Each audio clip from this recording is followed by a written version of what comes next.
Buenas tardes, bienvenidos al nuevo webinar organizado por Plaintree América Latina sobre comunicación empática. Hablamos de la teoría a la práctica y fundamentos para el sistema de salud. Quien les habla, yo soy Natalia Raxuch y estoy acompañada por Pablo Lemos y vamos a estar juntos coordinando este webinar del día de hoy. Les agradecemos muchísimo el interés, estar acompañándonos en este momento. Nos consta que es un tema realmente de relevancia y de interés. Y para contarles, una interna nuestra de Plaintree es el webinar. Nosotros venimos realizando webinars hace ya 2 años. Y este es el webinar donde más inscriptos hemos tenido, así que evidentemente es un tema que a todos nosotros nos interesa. Así que bueno, nuevamente gracias por acompañarnos. Algunos aspectos técnicos antes de comenzar, quisiera compartir con ustedes. Vamos a estar acompañándolos y juntos aproximadamente 75 minutos. Vamos a explayarnos junto con Pablo en una exposición, trataremos que sea lo más amena posible para todos, y después vamos a procurar dar espacio a un momento de interacción con todos ustedes, así que los invitamos a ir registrando sus inquietudes, comentarios, preguntas en el chat, que intentaremos luego al final de la exposición tomar esos comentarios y poder responder inquietudes que tengan. Así que usen el chat, sepan que este webinar está siendo grabado y va a estar disponible en la página nuestra de plaintreeamericalatina.org a partir de la semana próxima. Así que sepan que eso va a estar a disposición, y recordamos, para quienes nos van acompañando en las diferentes actividades, este webinar suma un crédito para aquellos que estén interesados o mismo participando del programa para certificarse como Fellow en atención centrada en la persona. Bueno, bien, habiendo hecho esta introducción, ¿qué es lo que vamos a estar hablando hoy, compartiendo con ustedes junto con Pablo? Vamos a, si quieres seguir a la próxima página, Pablo, gracias. Vamos a hacer una introducción junto con ustedes acerca de la temática referida a la comunicación empática en servicios de atención en salud. Vamos a definir el concepto de qué estamos hablando cuando hablamos de comunicación empática, qué es y qué no es una comunicación empática compasiva. Vamos a hablar también de qué dice parte de la evidencia acerca de la importancia y relevancia de trabajar sobre esta dimensión dentro de los entornos de salud. Vamos a compartir también qué es lo que dice Plaintree, cuál es su posicionamiento, cómo encara la comunicación empática dentro de los equipos de salud, dentro de las organizaciones de salud. Y también, por último, compartir algunas historias con pacientes, y para terminar, hablar de medición. Sabemos que si no medimos, no podemos saber que estamos mejorando, así que por último vamos a estar hablando algunos elementos referidos a esto. Bueno, muchísimas gracias nuevamente. Pablo, todo tuyo. Sí, Nati, muchas gracias, pero bueno, yo sé que vos sos muy famosa, que todo el mundo te conoce, pero estaría bueno que nos presentaras, no sé si te querés presentar bien, formalmente, y después yo. Bueno, gracias. Sí, no, famoso nada. Gracias por la salvedad. Bueno, yo soy integrante del equipo de Plaintree América Latina Sur, y bueno, acompañamos a las organizaciones y los equipos de salud en procesos de mejora continua referidos a la calidad, la seguridad y la mejora de la experiencia de los pacientes, de los colaboradores, de la familia y de la comunidad en su conjunto. Bueno, mi nombre es Pablo Lemos, yo soy médico clínico, soy internista y he trabajado muchos años en el área de calidad en un hospital en Córdoba, una ciudad que está en el interior de la Argentina. Se llama Hospital Privado Universitario de Córdoba, y ahora realmente he abrazado con pasión lo que es la atención centrada en la persona. Es un juego de palabras compasión. Bueno, vamos a hablar un poco una historia de empatía en tiempos de COVID. Todos hemos estado viviendo momentos de mucho estrés, y estamos trabajando en salud. La pandemia ha producido bastantes huellas en nuestra vida, y les quiero contar la historia de Marcela. Marcela es una mujer joven, 37 años, que vivía en un pueblo del interior de Córdoba. ella hacia finales del 2020, previo a la vacunación en la Argentina, ella sufrió un cuadro de COVID, fue asistida en el lugar donde ella vivía y fue derivada al hospital donde yo trabajo por complicaciones respiratorias importantes. Allí ella tuvo que ser colocada con cánula nasal de alto flujo y días, más o menos al cuarto o quinto día de estar internada, ya se empezó a agotar, empezó a tener mucha dificultad respiratoria y allí fue cuando los médicos le comunicaron que muy probablemente iba a tener que entrar en asistencia respiratoria mecánica. En ese momento, Marcela ya estaba bajando los brazos y allí fue que Alicia, una enfermera, se acercó, habló con ella, le preguntó a qué se dedicaba, era maestra, si tenía hijos, coincidían las edades de los hijos y tanto Alicia como Marcela tenían más o menos la misma edad, hijos de edades parecidas. Se interiorizó por Martina, su hija de 15 años, por Genaro, su hijo de 8 años, y empezó Alicia a hablarle a esta paciente, a Marcela, diciéndole, tenés que hacer fuerza, tenés que luchar por tus hijos, tenés que alimentarte, tenés que comer, colocarte de boca abajo en prono, quedarte un rato en esta posición, yo te voy a acompañar, te voy a ayudar a respirar y vamos a tratar que no entres en respirador. Y así fue que la acompañó, que la aconsejó, y para Marcela fue un antes y después de ese contacto cálido con Alicia, porque ella dice que a partir de ahí empezó a sentirse un poco mejor, se animó a comer, se animó a alimentarse, le volvieron a evaluar los médicos y decidieron que le iban a seguir esperando. Yo conocí a Marcela en el consultorio como parte de mi trabajo como internista, hago controles de pacientes post-COVID grave y ella me contaba que cuando viene al hospital pasa por la terapia intensiva para conversar un rato con Alicia y para seguirle agradeciendo cómo ella impactó su vida y cómo ese momento especial que tuvieron hizo que ella de alguna manera luchara por sobrevivir.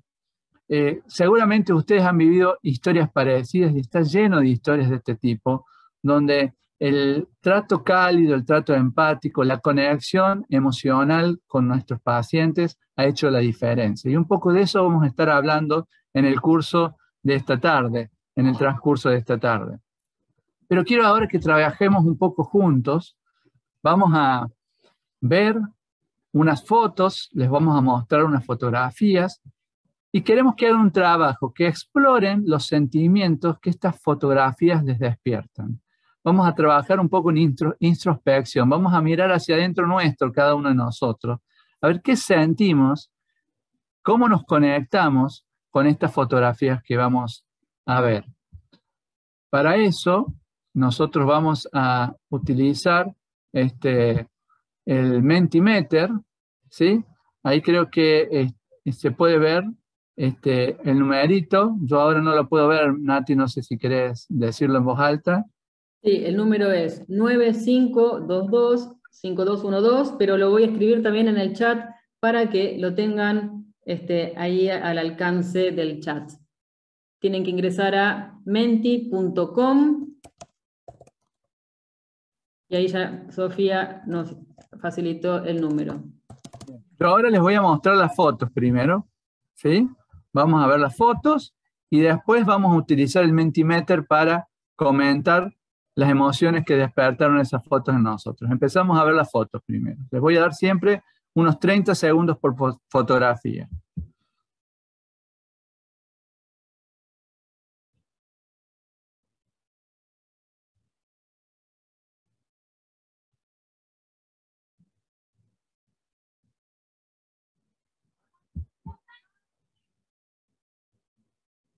Algunas personas nos van también respondiendo en el chat, así que está bien. Si alguien no puede entrar a Menti, lo comenta en el chat.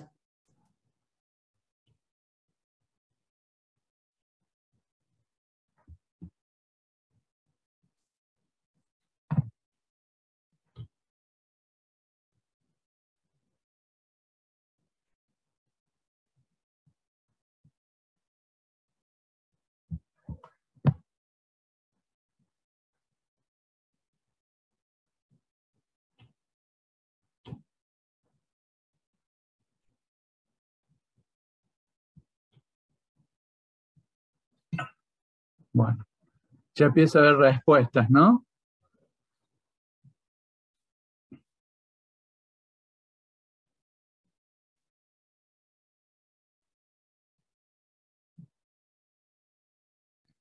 Muchas de las palabras que aparecen en pantalla también estaban en el chat, Pablo. Excelente. Fíjense cómo nosotros podemos conectarnos emocionalmente, cómo somos capaces de expresar sentimientos, emociones, al presenciar y a ver estas fotos que acabamos de examinar y compartir con ustedes, ¿no? Dolor, tristeza, angustia, desolación, desigualdad, humanidad, ternura también. Por ahí esa viejita, ¿no? Tirando ese besito, nos daba esa sensación de ternura, impotencia, ¿no? Que es cierto, ¿no?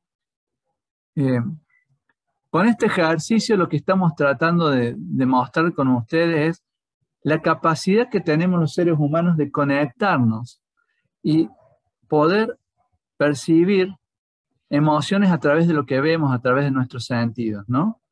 Un poco, vamos a volver a la presentación.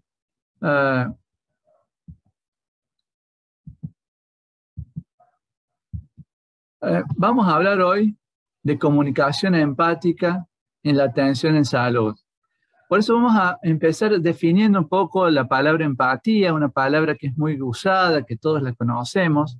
Bueno, históricamente esta palabra nace a mitad del siglo XIX. En realidad, los críticos de arte alemanes utilizaron una palabra que es Einfühlung, que se puede traducir como sentir desde adentro, y lo utilizaban para hablar de la experiencia de conexión emocional que tiene una persona cuando está mirando una obra de arte, cuando está escuchando un concierto, cuando está viendo una escultura, cómo puede percibir emociones y tal vez entrar en resonancia emocional con el artista que quiso expresar sentimientos a través de una obra de arte. Posteriormente, esta palabra fue virando al griego, se tomó la palabra griega empateia, que quiere decir justamente con patos, con sentimientos o en los sentimientos del otro, en los sufrimientos del otro, y se utilizó primero en el arte, como decía recién, pero después esta palabra fue inundando el comportamiento humano y habla de nuestra capacidad de poder conectarnos con las emociones y los sentimientos del otro y actuar en consecuencia. Los estudiosos de la empatía dicen que la empatía en realidad tiene tres aspectos. Uno es el aspecto emocional, lo llaman empatía emocional. Esto es la conexión emocional. Esto que nosotros hicimos recién de poder mirar para adentro y conectarnos emocionalmente, en este caso con situaciones que veíamos en las fotografías. Pero a su vez, hay un aspecto totalmente racional que se llama empatía cognitiva, que es la capacidad que tenemos de entender el sufrimiento ajeno sin padecerlo. Si yo, por ejemplo, un día muy frío veo pasar gente por la calle caminando casi sin ropas, voy a entender que están padeciendo frío, porque cognitivamente entiendo la experiencia de padecer frío. No solamente hay una cuestión emocional, sino hay una cuestión cognitiva de entender el sufrimiento ajeno. Pero el tercer componente de la empatía, aparte del componente emocional, el componente cognitivo, tiene que ver con lo que llaman la preocupación empática. Es decir, los actos compasivos que surgen cuando uno tiene la conexión emocional con el otro. Por eso definimos globalmente a empatía como esta capacidad que tenemos de conectarnos con las emociones y sentimientos del otro, pero actuamos en consecuencia. Esta capacidad de conexión emocional está estudiada muy bien, y ustedes saben que hay algo que se llama neuronas en espejo. Cuando vemos una persona que tiene un sufrimiento, por ejemplo, alguien que se lastima un dedo, nosotros muchas veces vamos a tener activación de neuronas que también implican el dolor y el sufrimiento, porque nos conectamos con el dolor del otro. Podemos percibir con menos intensidad el dolor del otro. Como dice este libro, que es muy recomendable, que es Compassionomics, que es un libro que habla de la compasión, del acto empático compasivo, citando a Dalai Lama, si quieres que los demás sean felices, practica la compasión, y si quieres ser feliz, practica la compasión. Un poco vamos a estar viendo en este webinar muchos aspectos de lo que acabamos de nombrar. En este libro habla de que hay una diferencia entre la simpatía. La simpatía también viene del griego, donde sim es sin, de estar en, perdón, y patos del sufrimiento, o sea, estar en el sufrimiento del otro, conocer el sufrimiento del otro, entender el sufrimiento del otro. Por eso la simpatía involucra entender los sentimientos y ponerse en el lugar del otro, pero el acto empático, la compasión, involucra la acción. No es solo un sentimiento, es actuar en consecuencia, involucra el deseo auténtico de ayudar al otro. Por eso hablamos que la compasión, que la empatía es el sentimiento más la acción. Necesita sí el acto empático. Hay estudios hechos con resonancia funcional en parejas, por ejemplo, si a una persona le hacen una resonancia mientras recibe un estímulo doloroso, nociceptivo, se le activan ciertas neuronas del sufrimiento. Pero si después él ve a su pareja, una persona con la que tiene mucha conexión emocional, que es sometida a ese mismo sufrimiento que él ya padeció mientras le hacen una resonancia, se le vuelven a activar los mismos sitios del dolor, aunque él no está recibiendo el estímulo nociceptivo, en menor intensidad. O sea que nosotros podemos realmente sentir literalmente el dolor ajeno. Por eso siempre decimos que la simpatía activa centros del dolor, en cambio la compasión, la acción empática, activa centros de recompensa. Eso está hecho en estudios de resonancia magnética funcional. Por eso se dice que la simpatía duele, pero la compasión, la empatía sana. Y como dice Maya Angelou, o decía, he aprendido que la gente olvidará lo que has dicho, olvidará lo que hiciste, pero nunca olvidará lo que les hiciste sentir. Esta frase encierra lo que estamos buscando, que los actos empáticos, los actos compasivos, la comunicación empática que logramos con nuestros pacientes, con nuestros familiares, con quienes están a nuestro alrededor, produce huellas imborrables en la memoria y en los sentimientos de quienes nos rodean. Pero, ¿por qué es importante la empatía? ¿La empatía puede tener algún impacto en la práctica, en la actividad que nosotros desarrollamos como agentes de salud? ¿La empatía en la atención en salud tiene algún rol realmente? Bueno, vamos a revisar un poco qué dice la evidencia médica acerca de la compasión y los actos empáticos. Uno de los primeros estudios que salió allá en la década del 60, que es muy interesante, fue hecho por anestesiólogos en Boston. Está publicado en un New England Journal of Medicine allá a principios de 1960, es muy viejo el artículo, que demostró que había una reducción en el dolor postoperatorio en los pacientes que eran instruidos y eran animados por los médicos anestesiólogos. Era un estudio, como dice acá, del rapport entre el médico y el paciente.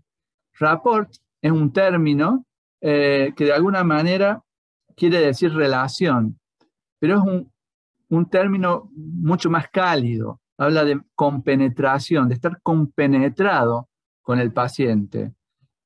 Me gusta a mí hablar de warm words. Cuando dije eso a mis hijos, uno me dijo, ¿qué? ¿Gusanos? ¿Palabras? No, palabras cálidas, le digo. Mi inglés no es muy bueno, obviamente. Rapport es una palabra cálida, es esto que habla de compenetrarse en el otro. Bueno, este estudio fue un diseño muy simple, fue un estudio controlado, dos grupos, un grupo control y un grupo tratamiento. El grupo tratamiento era el anestesiólogo, tenía un buen rato previo antes que el paciente vaya a cirugía, donde le explicaba que lo iba a acompañar, que iba a estar con él, lo alentaba, le decía que él se iba a encargar del tratamiento del dolor postoperatorio. Y el resultado de este estudio fue que los pacientes que recibieron este trato empático, esta comunicación empática por parte del anestesiólogo, tuvieron mucho menos requerimiento de analgésicos opioides en el postoperatorio. Un impacto en reducción de la percepción del dolor. Claramente, la comunicación empática no nos quita el dolor, pero nos ayuda a enfrentarlo mejor, ¿no? Limitó en este estudio la necesidad de opiáceos. Avanzando un poco más en el tiempo, este es un estudio que me gusta mostrar mucho, porque este estudio quiso contestar una pregunta, y quiso contestar la pregunta si había alguna relación entre que el proveedor de salud, el médico que atendía a un paciente con HIV, lo conociera como persona, y si la calidad de esa relación podía tener algún cambio en los resultados clínicos de los pacientes con HIV.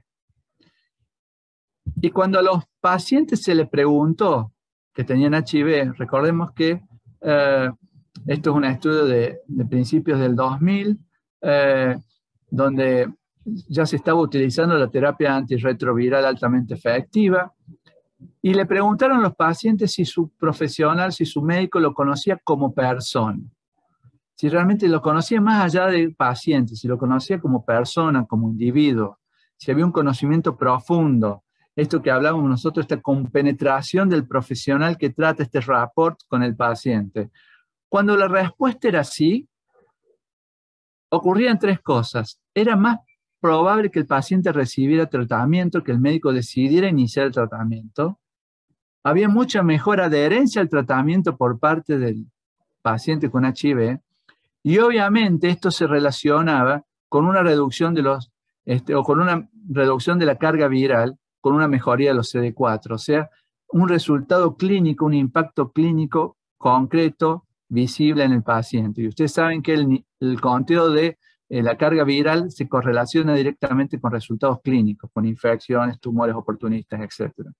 O sea, tenía un impacto inmejorable en el paciente. Y este estudio que me gusta siempre citar y mostrarlo cuando hablo de esto, es un estudio realmente copernicano para mí, antes y después. Está publicado en el año 2010 en un New England Journal of Medicine, y es un estudio sobre el cuidado paliativo precoz en pacientes con enfermedad, con cáncer de pulmón no células pequeñas, con enfermedad avanzada, que eran divididos en recibir un tratamiento estándar o entrar en un programa de cuidados paliativos precoz con fuerte acento en el trato compasivo. Como era de esperar, los scores de depresión, calidad de vida, ansiedad, etc., fueron mejores, los puntajes fueron mejores en los pacientes que recibieron el tratamiento precoz con terapia paliativa empática. Pero la sorpresa del estudio, algo no esperado, fue que en la curva de Kaplan y Meyer de sobrevida hubo una mejoría en la sobrevida del grupo con tratamiento paliativo precoz, que era similar al logrado con una quimioterapia de primera línea. Es decir, que sorpresivamente vivieron más los pacientes que fueron tratados de una manera con enfoque centrado en la persona. Miren qué importante que es conocer a los pacientes y tratarlos en forma personalizada. Pero una cosa que nos pasa mucho a quienes estamos, los médicos, las enfermeras, quienes estamos al pie de la cama, quienes somos de alguna manera primera línea, cuando estamos tratando pacientes, es pensar que si me comprometo mucho, si cruzo ciertas barreras profesionales, si cruzo este Rubicón profesional, como decía Kenneth Schwartz, que era un paciente que tuvo cáncer de pulmón y falleció, nos vamos a quemar, vamos a tener burnout. Y en realidad es todo lo contrario. Ustedes saben que ya por el año 81, Maslow definió el síndrome del quemado, el síndrome del burnout, como un síndrome de fatiga tanto emocional como física, nos puede dar sensación de estar cansado físicamente, que se asocia también a un autoconcepto negativo de uno mismo, uno empieza a sentirse con un concepto negativo de uno mismo y con actitudes negativas hacia los otros, hacia el trabajo, hacia los compañeros de trabajo, hacia los pacientes y hacia la vida misma. Y dos de los componentes más importantes que tiene el burnout, este síndrome del quemado, es la fatiga emocional y la despersonalización. Y la despersonalización es justamente empezar a tratar a las personas, a nuestros pacientes, como si no fueran personas. Son números, son enfermedades, no son personas. Nos empezamos a distanciar. O sea que una de las características del síndrome del quemado es esa distancia que empezamos a tener de nuestros pacientes. Hay varias revisiones, y quiero empezar a acelerar un poquitito, que se han hecho, incluso hay una revisión exhaustiva de la evidencia que hay en cuanto al burnout y empatía, y se ha visto que el efecto es inverso. Cuando uno realiza actos compasivos con los pacientes, empieza a sentirse mejor. Es una suerte de antídoto contra el burnout. Nati. Gracias, Pablo. Bueno, probablemente muchos de ustedes ya sabían o conocían alguna definición de empatía, y también probablemente muchos de ustedes reconocen como profesionales de la salud o como usuarios del sistema de salud la importancia que tiene poner en práctica el acto compasivo, la humanización del cuidado, esa conexión que nos está hablando Pablo. Ahora, el desafío, y sobre un poco en eso nos vamos a tratar de focalizar con Pablo, es entender, primero, que no es una utopía, sino que es posible desarrollarlo, aplicarlo y ponerlo en práctica en el día a día. Entonces, eso es como una buena noticia, por decirlo de alguna manera, que es posible. Pero no es simple, también es cierto.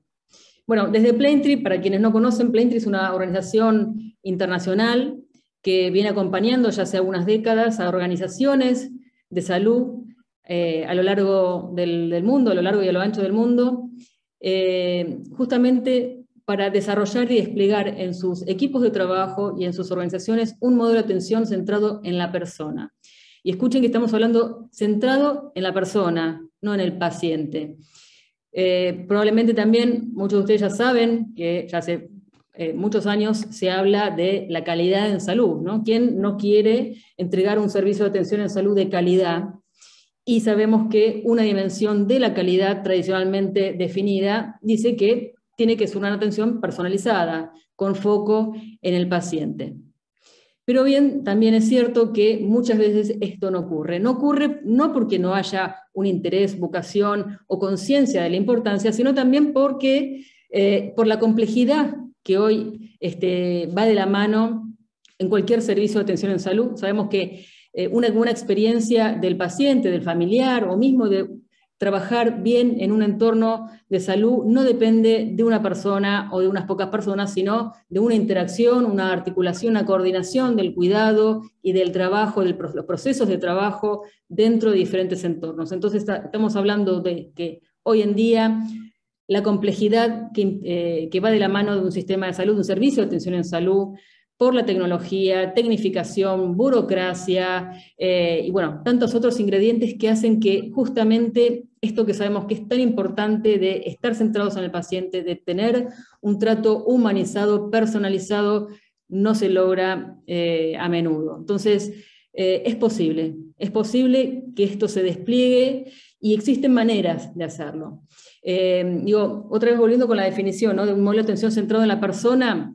Es clave también la definición, tener en cuenta que brindar un buen servicio de atención en salud y hablar de calidad o del camino hacia la excelencia implica tener en cuenta el binomio paciente-familia, que va de la mano, y personal de salud. No podemos entregar un buen servicio de atención en salud, sino los profesionales de la salud, digo, no solo médicos, no solo enfermería, sino toda la gente que integra un sistema de atención en salud, también se siente bien atendido, que cuenta con la contención y el apoyo por parte del liderazgo de esa organización para poder hacer bien su trabajo.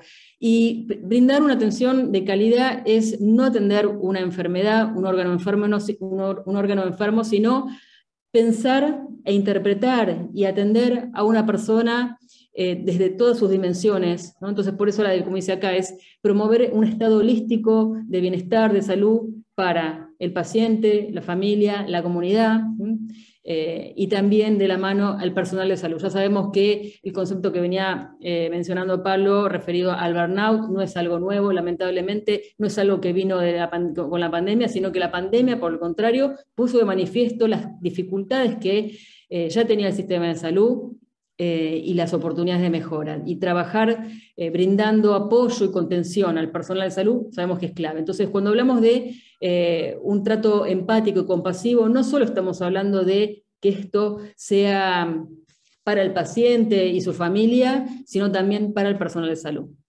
Y pasamos a la siguiente página. Y acá quería compartir con ustedes, hay un documento, que esto ya tiene también algunos años, del 2017, desarrollado por Plaintree, junto con la Academia Nacional de Medicina de los Estados Unidos, donde justamente se comparte un marco establecido que es alcanzable y medible en relación a establecer un modelo de atención centrado en la persona. Entonces, este documento, que es de uso de acceso público, así que quien quiera, digamos, puede acceder, cuenta justamente, ¿no? Digamos, qué variables o cómo tenemos que intervenir en los equipos y en las organizaciones de salud para alcanzar o acercarnos cada vez más a la excelencia entendido en relación a la cuádruple meta, ¿no? Que se habla en salud, que tiene que ver con hacer más, con menos, para todos, para sintetizarlo de alguna manera. Inclusive hoy en día se está hablando de la quíntuple meta,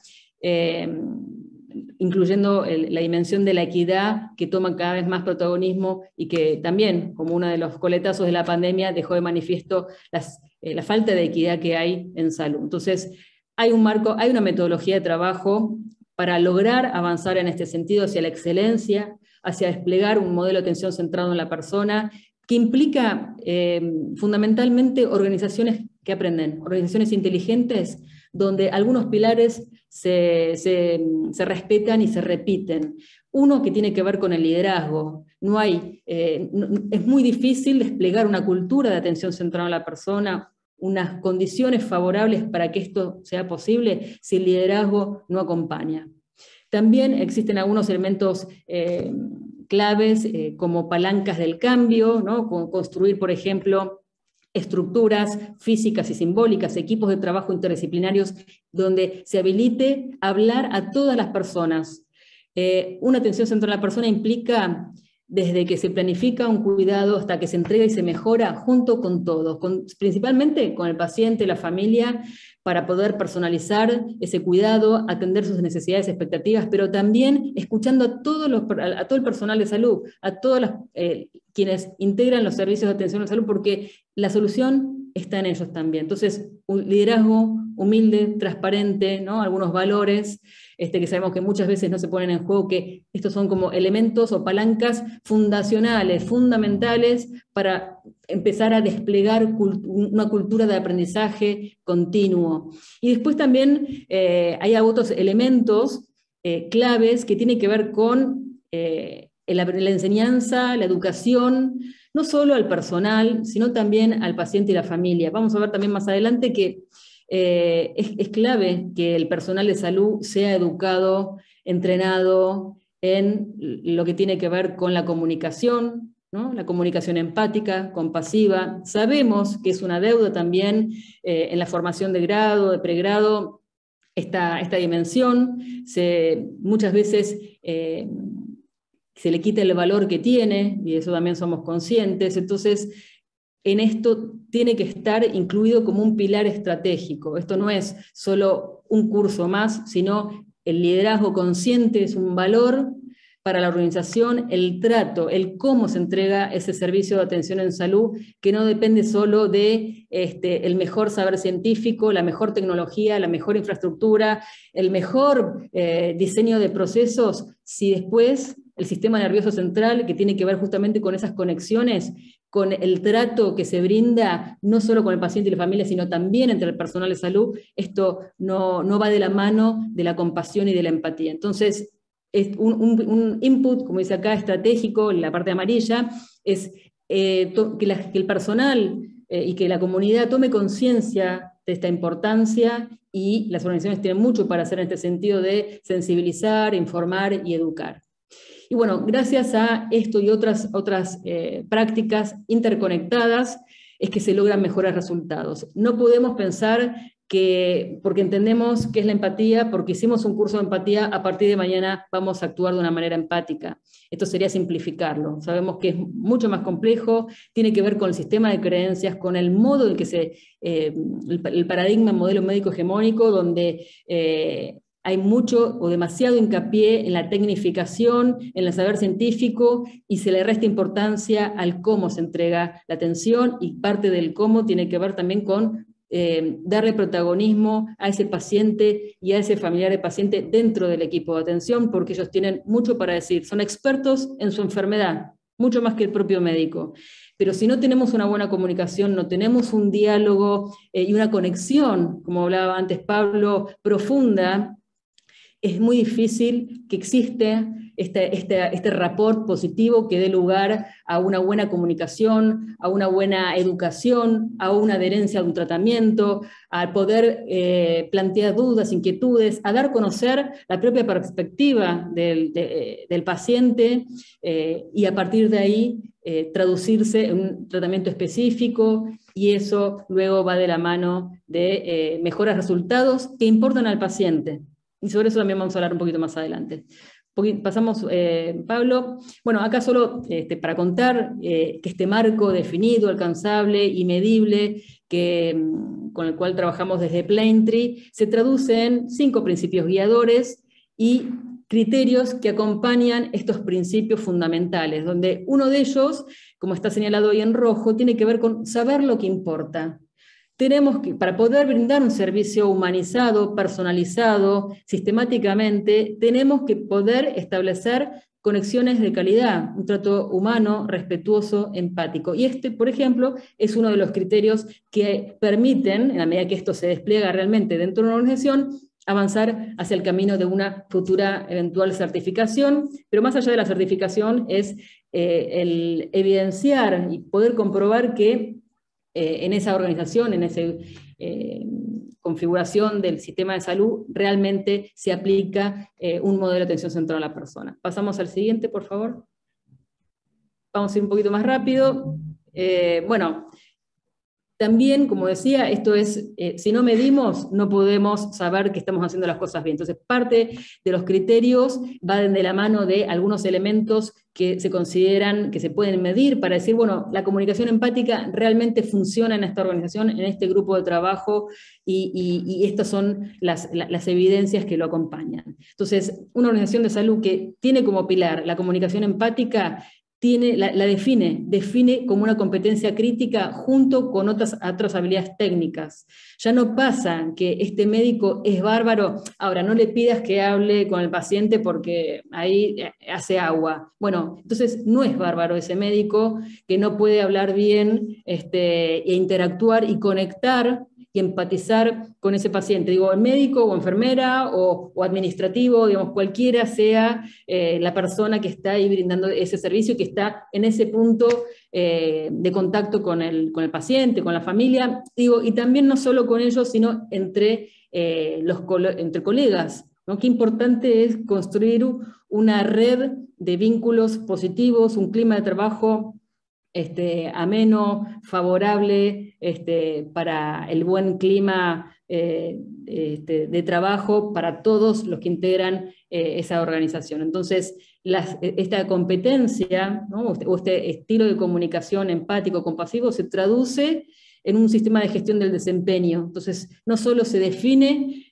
formalmente como un esperado, y eso se asocia a comportamientos, y bueno, esto después se traduce en capacitación para el personal, por ejemplo, para el liderazgo, sino que después también se evalúa al personal en función del nivel de cumplimiento o no, y se le da tanta importancia a esto como que tenga un título universitario actualizado y validado, ¿no? Y bueno, y esto, como decía anteriormente, no se da naturalmente, sino que también es importante brindar educación al personal. Entonces, estos son, por ejemplo, algunos elementos que se consideran dentro de Planetree para decir se está trabajando a conciencia y de manera estratégica este elemento dentro de esa organización de salud. Pasamos al siguiente. Y bueno, en este sentido también Planetree ha desarrollado un programa para el personal de salud, a la medida del personal de salud. El Language of Caring es una división de Planetree que desarrolla justamente contenidos y desarrolló un método basado en evidencia que se llama Corazón, cabeza-corazón. Ahí como ven esos símbolos, y que pasamos al siguiente, y que es un método que demuestra en la práctica que trae muchos beneficios, que es una fórmula, la fórmula mágica de 2 por 1, 2 veces corazón y 1 vez cabeza. ¿Qué es esto? En la interacción es importante primero conectar desde la emoción, desde el corazón, y que exista esa percepción por parte del otro de que estamos presentes. Que no soy un paciente más, el de la habitación tal, no, yo soy Natalia y tengo mi realidad, mi presencia, mis expectativas, necesidades, y percibo que el otro me está reconociendo como tal. Entonces, primero, en una interacción donde se ponga en juego y se hable desde el corazón.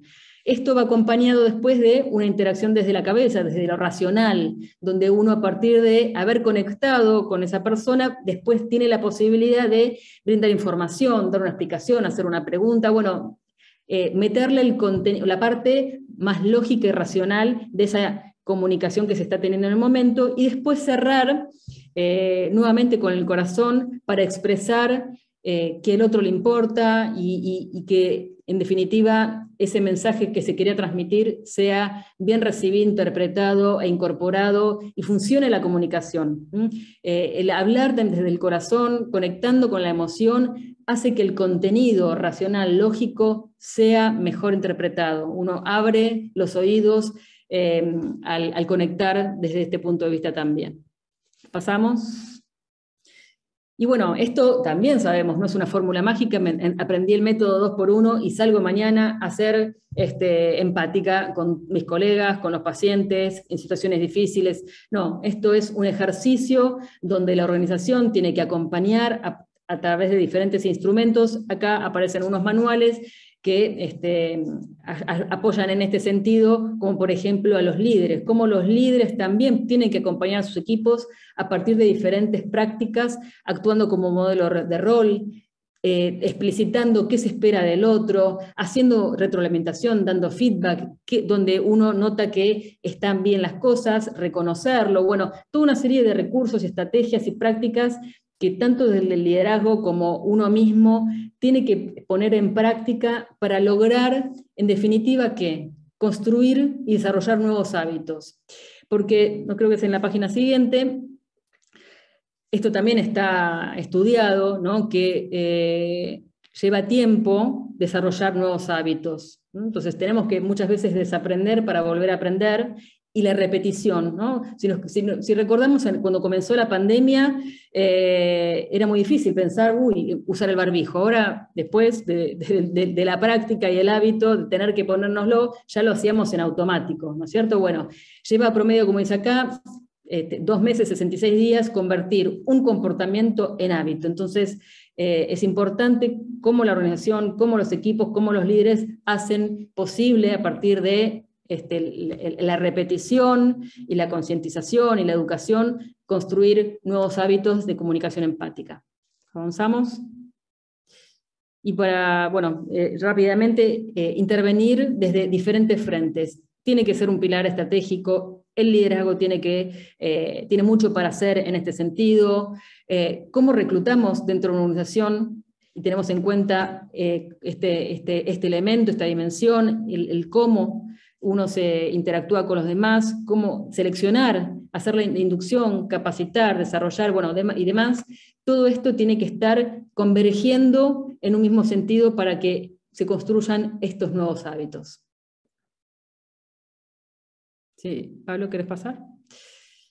Y esto, digamos, también sabemos que nacemos con el don de la empatía, salvo algunas excepciones particulares ya asociadas a algún tipo de enfermedad. Nosotros, los seres humanos, somos empáticos. Así que el desafío es cómo también hacerlo visible, ¿no? Parte de este método del corazón, cabeza, corazón, facilita hacer visible el cuidado. No es que no nos importa el otro, es cómo hacemos para que el otro perciba que realmente me importa. Seguimos. Y bueno, acá también Helen Hayes, que es profesora de psiquiatría de la Escuela de Harvard de los Estados Unidos, también hay un libro que dice acá, ¿no? El efecto de la empatía, y bueno, bastante desarrollo conceptual e investigaciones que apalancan estas referencias que estamos tomando en relación a la evidencia y la importancia que tiene la empatía. Y acá también desarrollan una fórmula, un acrónimo, utiliza justamente las primeras letras de la empatía para recordarles, ¿no?, a los profesionales de la salud que lo utilicen como una fórmula, este acrónimo, para recordar y poner en práctica la comunicación empática, la importancia del contacto visual, la gesticulación y los músculos faciales, la postura, el reconocimiento del afecto, el tono de la voz, la escucha, la respuesta que uno tiene hacia el otro. Bueno, son elementos que tienen que estar presentes y uno tiene que ser consciente. Muchas veces somos inconscientes de cómo se pone en práctica la comunicación no verbal, pero sabemos que gran parte de la comunicación no verbal es lo que impacta en los resultados. Entonces, es importante tenerlo esto presente. Seguimos. Si querés, esto lo podemos pasar, Pablo, porque si no, nos vamos a robar todo el tiempo.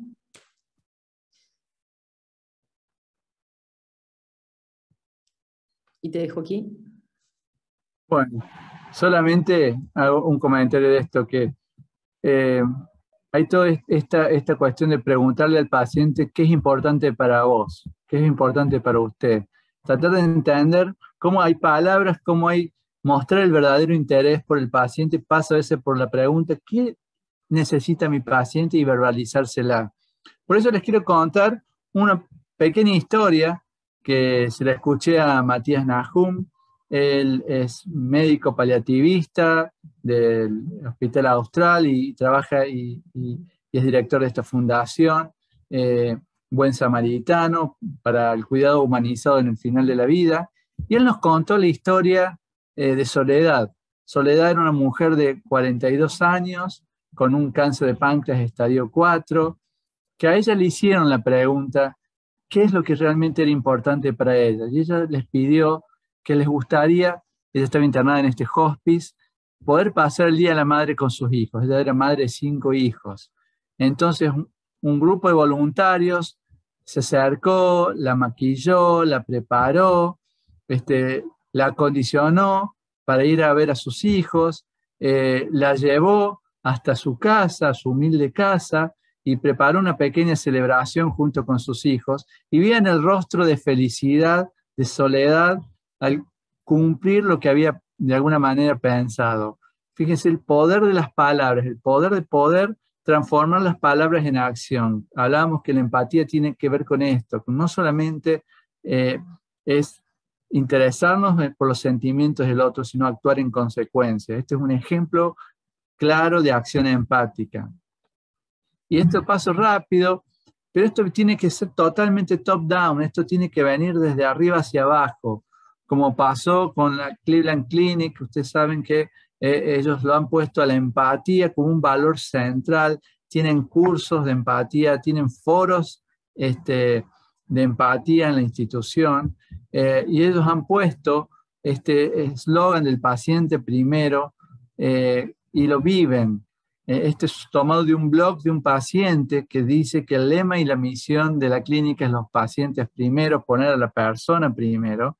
Y ellos pueden dar fe de ellos, los pacientes dicen que ellos lo han vivido a esto. Y en parte, en Cleveland Clinic trabajan en la comunicación. Trabajan en la comunicación empática. Ellos hablan de comunicarse con el corazón. Y a través de la palabra corazón en inglés han hecho su propio acrónimo y hablan de escuchar, de empatizar, de disculparse, que es difícil a veces pedir disculpas cuando cometemos errores. Bueno, disculparse con los pacientes, con las personas que atendemos, con responder solícitamente, con agradecer. Fíjense, ellos trabajan la comunicación empática como un programa propio de su clínica a través de esta comunicación. Y para ir terminando, dijimos hablar, aunque sea algunas palabras de medición, no podemos dejar de mencionarlo, estamos ya al límite del tiempo, pero ¿se puede medir la comunicación empática? No solo se puede, sino que se debe. Porque sabemos que toda mejora, como dice acá, implica un cambio, pero no todo cambio incluye una mejora. Entonces tenemos que medir antes, tenemos que medir durante y después. Hay instrumentos diversos, también desde Planetree, uno de los pilares que yo les mencionaba, también de los 5 pilares, uno tenía que ver con saber lo que importa, personalizar, el trato empático. Bueno, el azul que está ahí debajo marcado es usar la evidencia para impulsar la mejora. Y usar la evidencia para impulsar la mejora en el desarrollo de esta competencia de comunicación efectiva, comunicación empática y compasiva es posible y se tiene que hacer. Hay a continuación diferentes herramientas, estrategias que van desde resultados más generalizables, menos generalizables, más descriptivos, menos descriptivos. Entonces vamos desde instrumentos cuantitativos, cualitativos, encuestas, entrevistas en profundidad, grupos de enfoque, observación, historias de pacientes, bueno, un sinnúmero de herramientas y recursos que es posible aplicar para evaluar las características de la comunicación y la calidad de esas comunicaciones en las organizaciones. Y acá solo mencionar, esto también de las fuentes de Health Foundation, que es de Reino Unido, que también presenta a una serie ya de instrumentos que permiten medir la calidad de las interacciones, la empatía. Hay una escala muy utilizada que es la escala de Jefferson, pero bueno, solo para mencionar, sepan que ya hay mucha bibliografía sobre esto, muchos instrumentos que permiten medir para poder mejorar la calidad de las comunicaciones y cuán empáticos estamos siendo entre nosotros y con los pacientes. A continuación. Pero también desde Planetree, ¿qué se impulsa cuando hablamos de medición? 1, coherencia. No alcanza con hacer un curso, ya lo dijimos, tiene que haber esto tiene que ser un pilar estratégico, tiene que ser parte de los valores, como contaba Pablo, dentro de la Cleveland Clinic. Intervenciones de todo tipo, multifuente, sostenido a lo largo del tiempo, para que esto se transforme en una manera de hacer y sentir dentro de los grupos de trabajo, dentro de las organizaciones de salud. Entonces, conexión entre el decir y el hacer.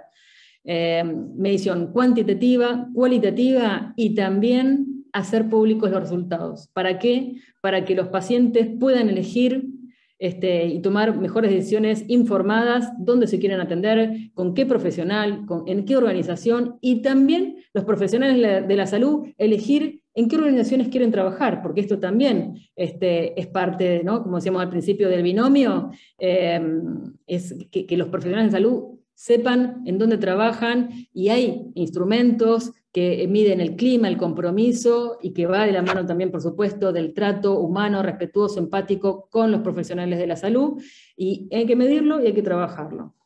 Bueno, y estamos ya al final, ¿no es cierto, Pablo? A ti. Y solamente para cierre, esto fue escrito hace más de 3000 años, ¿sí?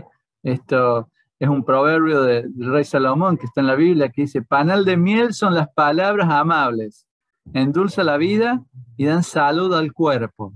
Esta cuestión, este proverbio que está hablando de que las palabras amables producen esta alegría no solo para el alma, sino producen salud al cuerpo. Esta cuestión de que el trato empático, la comunicación empática, esto que hemos estado hablando, puede impactar favorablemente también en resultados clínicos, ¿no? 3000 años hace ya de esta frase y que es vigente aún el día de hoy. Así que con esto solamente queremos cerrar y vamos a dar lugar a preguntas, a tratar de interactuar un poco con ustedes, ¿no? Muchas gracias Bien. por este momento. Gracias por acompañarnos hasta este momento. Hay acá habrá un par de preguntas que quisiera ver, Pablo, ¿qué te parece? Dice, ¿cómo manejar un paciente aprensivo y agresivo, molesto por su enfermedad y por el sistema de salud? Bueno, no sé si A todos querés... nos pasa, a Sí. todos hemos tenido pacientes difíciles, ¿no? Realmente es muy difícil hacer una receta que pueda encajar en todos los pacientes, pero una cosa que a mí me ha resultado con mis pacientes difíciles, bueno, es tratar justamente de esta cuestión de acercarnos al paciente, expresarle que realmente entendemos su situación, que la comprendemos, eh, que de alguna manera tratar de utilizar este método de corazón, cabeza, corazón, decir que entendemos sus sentimientos de enojo, que entendemos que está enojado, que entendemos sus sentimientos, que entendemos que está disgustado. No es para darle la razón, es solamente para decirle que lo comprendemos. Y tratar de alguna manera de darle algún tipo de explicación concreta, de ayuda concreta. Y creo que no hay una receta única. Todos vamos a enfrentar pacientes complejos. Se me vienen enseguida a la memoria 2 o 3 pacientes de esos que uno ha tenido cierta dificultad, pero hay momentos en que uno puede hacer la conexión con el paciente. Es cuestión que uno busque ese momento de conexión emocional con el otro, ¿no? Creo que hay que trabajar en uno mismo primero para poder trabajar en los pacientes, ¿no? Yo Creo no que tengo una receta única. Creo que dijiste también una palabra clave que tiene que ver con el autoconocimiento, ¿no? Y el desarrollo de la competencia de inteligencia emocional que se dice en uno mismo. Hay una técnica también que se llama el reframing o el reencuadre, ¿no? Porque si no es muy fácil caer en la escalada de violencia. A mí me hablaron mal, entonces eso me dispara una situación de violencia, de enojo, de frustración, de bronca, y digo, ¿y por qué? Y entonces contesto en función de esa escalada de sentimientos negativos. Entonces, una técnica para desarmar esta situación tiene que ver con tratar de correrse de esa escalada y repensarlo desde un lugar más empático. Bueno, esa persona probablemente puede estar con dolor, esa persona puede estar angustiada, esa persona puede tener un montón de circunstancias que no justifican, digamos, desde ningún punto de vista la violencia, pero quizás uno empatizando, justamente haciendo el ejercicio de empatizar con el otro, con la circunstancia del otro, uno puede hacer el ejercicio de autocontrol y no elevar, ¿no? esa interacción a una escalada de violencia que muchas veces nos cuesta controlar, porque también tenemos nuestros puntos ciegos, ¿no es cierto? Pero cuantos menos sean mejor, por eso es importante entrenarnos en la inteligencia emocional, en el autocontrol, y nos va a facilitar justamente poder hacer este ejercicio de reencuadre de la situación y poder responder de otra manera, y seguramente eso va a ayudar a bajar los niveles de ansiedad, de tensión que vienen del otro lado. Pero bueno, como decía Pablo, no hay fórmulas únicas, todos somos diferentes y cada circunstancia es particular, así que vale la pena hacer una lectura y responder en consecuencia de acuerdo a cada una de las situaciones. A ver, ¿qué otra pregunta? Dice, quisiera preguntar, entiendo la importancia de disminuir el dolor y el panelista habla que la empatía y la compasión disminuyen el dolor, pero tal vez la idea positivista que impera en el mundo actual de que hay que escapar a toda costa del dolor nos hace cada vez más indiferentes al dolor. Llego a pensar que la empatía o la compasión que duele alivia más que la empatía o la compasión aséptica, indolora. ¿Qué opinan al respecto? Un poco eso es lo que venimos tratando de decir, ¿no? Yo sé que en el mundo que impera hoy, esto de alejarse del sufrimiento es una forma de autoprotegernos, ¿sí? Pero nosotros estamos todo el tiempo, quienes trabajamos en salud, con gente que sufre.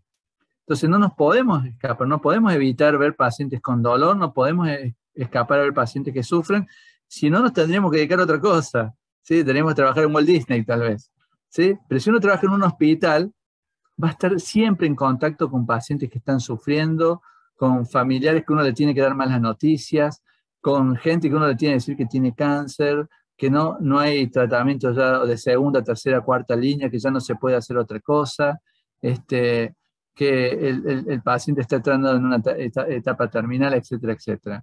Entonces, vamos a enfrentar el sufrimiento. El tema es cómo el sufrimiento lo canalizamos.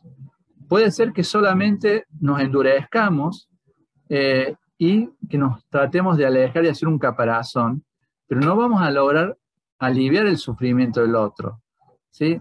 Entonces nosotros necesitamos de alguna manera seguir manteniendo la conexión con el otro.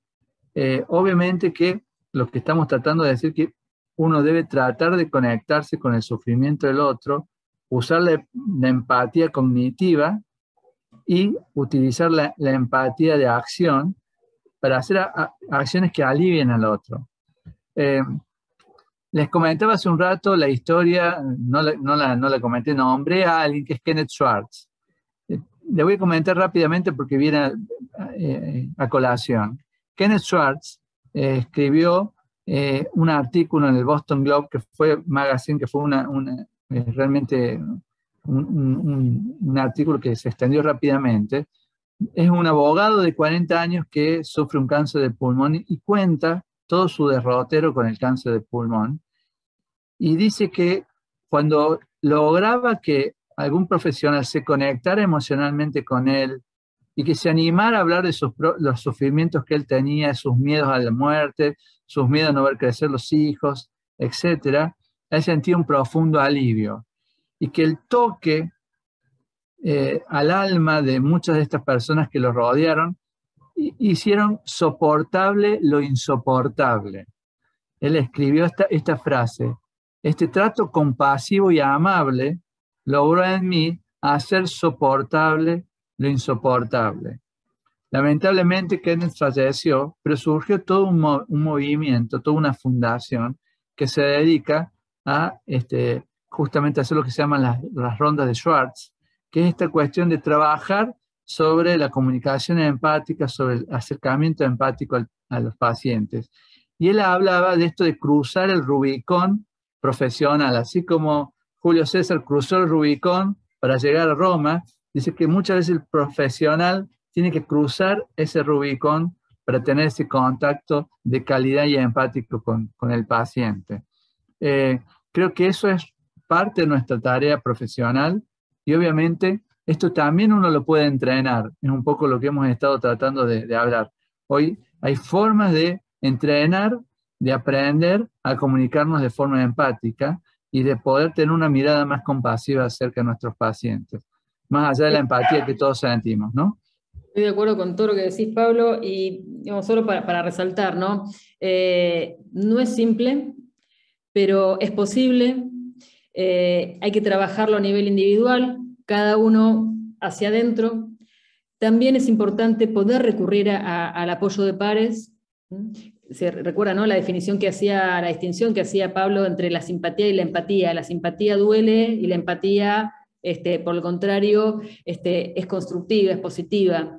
Entonces, bueno, eso es como uno logra también mantener una distancia óptima para no justamente volvernos asépticos e indoloros e indiferentes, aparentemente, al dolor del otro como una caparazón, sino, bueno, ¿cómo hacemos para que haya una distancia óptima operativa que nos permita justamente ayudar al otro y no quedar tomados por la escena? Entonces, esto también se puede aprender, uno lo tiene que trabajar individualmente, también recurrir al apoyo de paros, pero para esto también es fundamental la gestión desde el punto de vista de la organización, cómo la organización trabaja sobre estos elementos, cómo ayuda a tomar conciencia, cómo apoya en la educación, en el entrenamiento y en el refuerzo positivo de reconocer cuando las cosas se hacen bien.